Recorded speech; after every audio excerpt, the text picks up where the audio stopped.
Hello friends, जय जगन्नाथ, नमस्कार।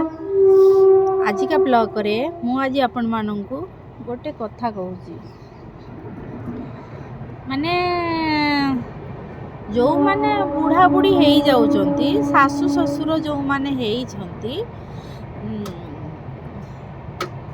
से माने एते कष्ट रे रहूचंती, सेटा कोन को पुओ मानन कोन देखा जाउनी।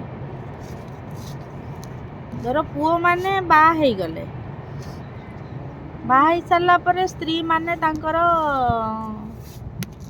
तार करंतु न करंतु सासु ससुरंग पाई आपात तुम पुओ माने घरे रहुच, काम करी आसुच, तापरे घरे जितेबेले आसी पहुँचुच, सेतेबेले आपात तुम माने तो बापा मांकर कथा तो किछि समय पाई तो बुझी पारंत।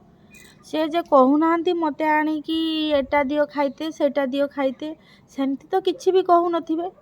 कारण बयस सरीगने, यौवन सरीगले सबु किछि खटा हो जाए, आ सबु किछि मरी जाए, खाइबार स्वाद भी मरी जाए, आ पिंधिबार स्वाद मध्य मरी जाए। केवल सेमाने चाहती जे आमको दी ओली खाइबा को खंडे मिलू, पेट भर्ती हवा दरकार, आ शांतिर टिके रहिया पाई चाहती, किंतु सेतक भी पुओ माने करूना। तेणु तुम माने नर्क घांटीब। या व्यतीत तुम भावनी तुम जो छुआ पिला जन्म करिच जे तुम तांको पाई करूच, तांको पाई करूच, तांको पाई सबु किछि करूच। मो छुआ खाइबो किमिति, पीबो पिंधिबो सबु किछि करूच, किंतु सेई बुढ़ा बुढ़ी जहा को कहूच, सेई माँ हेकी जेतेबेले समूह जी 4टा 5टा छुआ सेतेबेले 10-12टा छुआ जन्म करिथिला, सेतेबेले से केमिति से छुआ मानक कथा बुझुथला। एई भली तमे जेरंक बुझुच सी भी सही भली माने तुम मान कथा भी से बुझीथिबो दिने। तापर तुमको केमिति कष्ट लागिबो तुमे अपेक्षा कर, तुमर समय आसुची, तुमे भी निश्चित भोगिबो। क्याडे जीवनी, एई हाथ पाप ए हाथ रे नबनी, निश्चित एटू भोगिकी जीवो।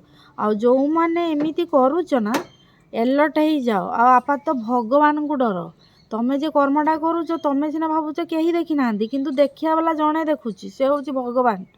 आ ता दंडर आवाजर माड़र आवाज नहीं, से माड़ एमिति माड़ दब, एमिति जीवन सारा माने से रोग भल ही हबनी, एटा ही निश्चित।